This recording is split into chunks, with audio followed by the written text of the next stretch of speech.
Hi guys! Kumusta na kayo?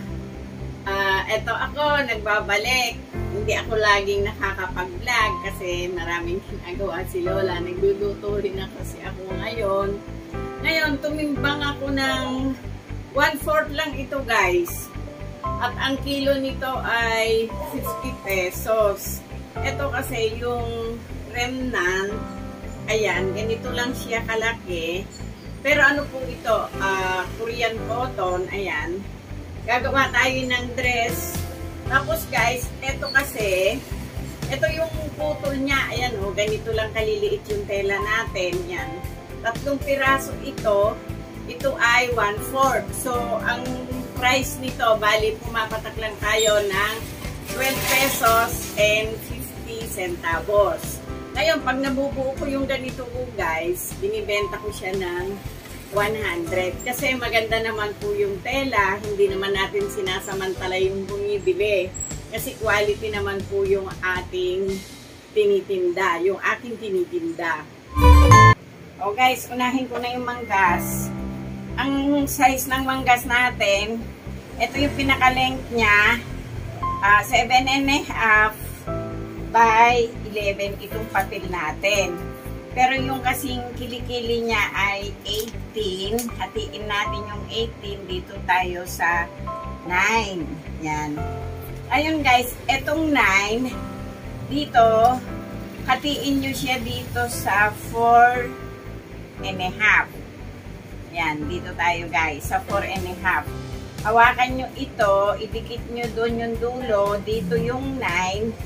I-roll nyo siya papunta dito sa sinukat nyo na 4.5. Yan. Ito siya guys. Yan, dito tayo. Ngayon guys, yung in-slide natin doon sa 4.5, i-connect nyo dito. Yan. O, ito. 9 din to. Itong 9 na to, divide natin sa 3, 6, bali 3. Tapos guys dito, half inch, bumaba kayo dito half inch, umakyat kayo doon ng half inch. Yan. Tapos guys, yung dito, yung pinaka-open ng sleeve ninyo, ako ano lang 7. Kaya yung dulo doon, dito kayo lalanding sa 7. Hindi na ako naglalagay ng paganon guys kasi ang gagawin ko dito ay piping. Pasensya na po kayo, maraming bumibili ng bote dito sa amin. Ngayon, gugupitin nyo na dito. Yung inakyat nyo doon, yan. Pagdating dito sa gitna ng tree, bumaba kayo doon. Ayun guys, oh. Tapos, ito na po yung manggas natin. Yan. Dito naman po tayo sa front. O, ito yung front natin guys. Ang shoulder niya kasi ay 16. Ito guys ito yung 12 by 11 itong papel natin. 16 yung shoulder. Tapos, dito tayo sa kilikili na 18. Dito tayo sa 9, guhitan nyo papunta doon. Yan. Tapos, ang bus nito guys, yung kanyang pinaka bus, yung kilikili, ay 40. Pinagpala po kasi siya. Yan. 40 dito po tayo. O, katulad kanina, yung 9, yan, i-divide nyo muna ulit sa 3. Yan. Di bali 3, 6, 9. Ngayon, itong natitira dito, bumaba kayo ng 1 inch. I-connect nyo dito sa yan. Ito yung pinaka-front sa harap guys. Yan. O, na-i-connect nyo dito. Kung ano yung ginawa natin kanina sa sleeve, ganun din dito. Dito, pumasok naman kayo ng 1 inch. Tapos dito guys, 1 inch din. Ito yung kanyang bus. Dito, itakbo nyo yung lapis nyo dito. Yan. Dito kayo magtapos. Tapos guys, yung dito sa baba,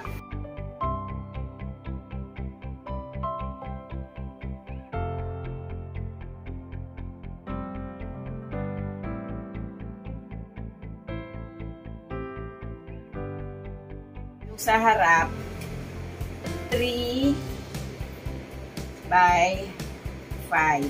Yan.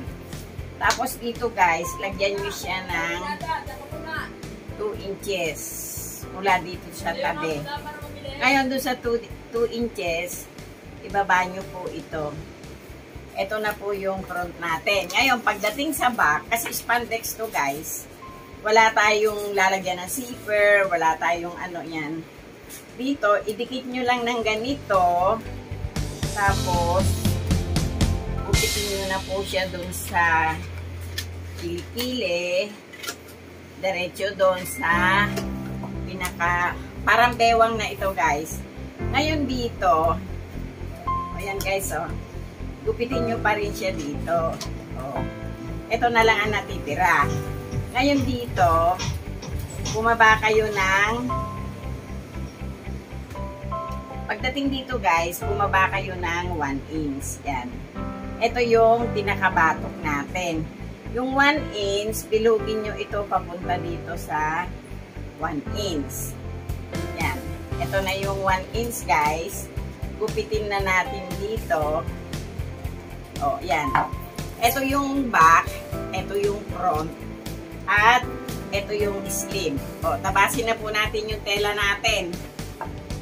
O guys, ito.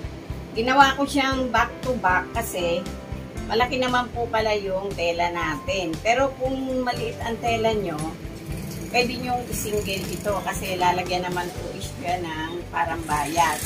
So, ito guys, gupitin na natin. Ito yung ating front.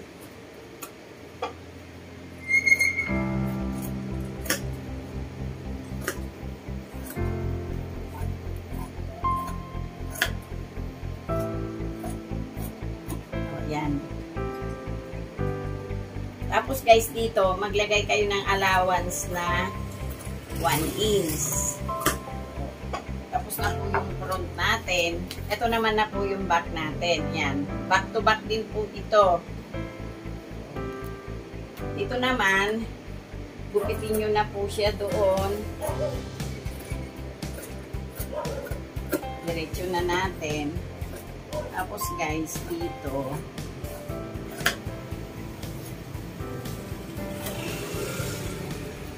yan. Tapos, yung dito, yung allowance, kung ano yung allowance nyo doon sa front, ganun din yung allowance nyo dito. Itong sleeve natin, eto siya guys. 2 patong ito. Bitin nyo na siya dito.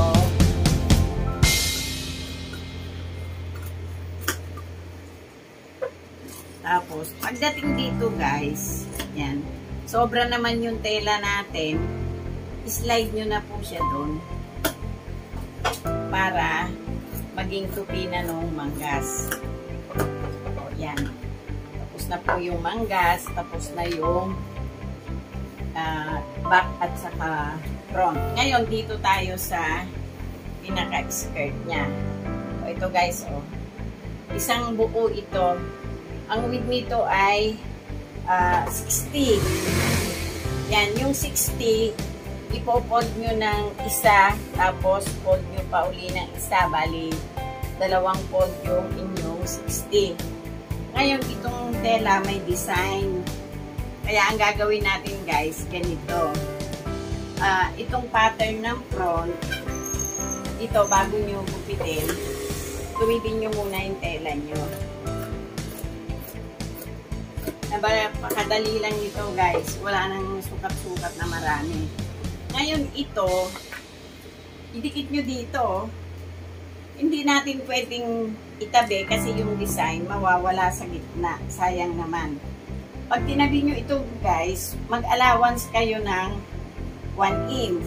Gupit kayo dito, allowance ng 1 inch. Tapos, i-slant nyo po doon. Para yung laylayan natin ay medyo balloon. Mula dito guys, Hindi ako nananahinang walang bulsa. Yan. Sukatan nyo siya ng 5 inches. Gupitin nyo siya ng sabay. O, yan. Ngayon ito, hilahin natin papunta rito. Yan. O, ito yung laylayan natin. Ito guys, kasi hindi naman ito telang buo. Ayun o, nandun yung dulo natin. Dito. Tansyahin nyo na lang po. Yung hindi masasayang yung tela nyo. Yung aabot kayo doon sa nandun. O yan siya guys. Okay na. O yan, tapos na. Tatahiin natin. Guys, yung bias, tumabas na ako. Dinugtong ko na siya. Tapos, eto, idadaan natin yung pinaka-neck. Yan. Eto, pinagdugtong ko na ito guys. Kaya lang yung kabila, naglagay ako ng open kasi dito tayo magsasalubong. Tapos, yung back to back, pinagdikit na natin. Yan. Pagdidikitin natin. O, ito. Madali lang pag sa piping.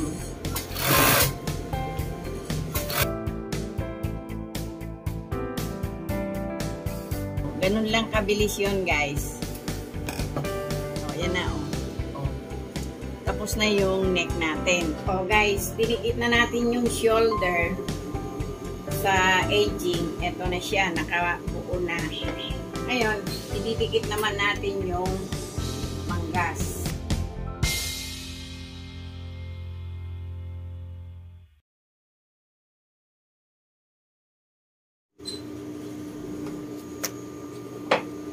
O guys, naidikit natin yung manggas. Mamaya natin edging, isasabay natin doon sa pinakabewa. Ngayon, ito yung front natin.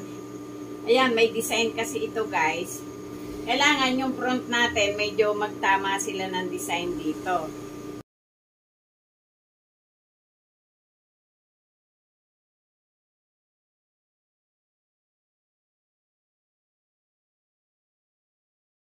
Nilagyan ko na rin ito ng bulsa. Pagkabuo ko, tatapusin ko na dito. Isusukat na natin sa manikin. Oh guys, ayan na yung tinahi natin sa halagang 12 pesos and 50 centavos. Yan, ididikit ko kayo guys. Oh, yan siya. Oh. May dalawang bulsa yan sa tabi. Tapos ganun yung laylayan. Oh guys, papasilip ko rin sa inyo yung mga tinitinda ko sa labas. Ayan o. Oh. Marami yan guys. O sana nagkaroon kayo ng ideya sa ginawa ko. At paki-like naman, paki-subscribe na rin at paki-share na rin. Salamat sa mga nanonood. Thank you.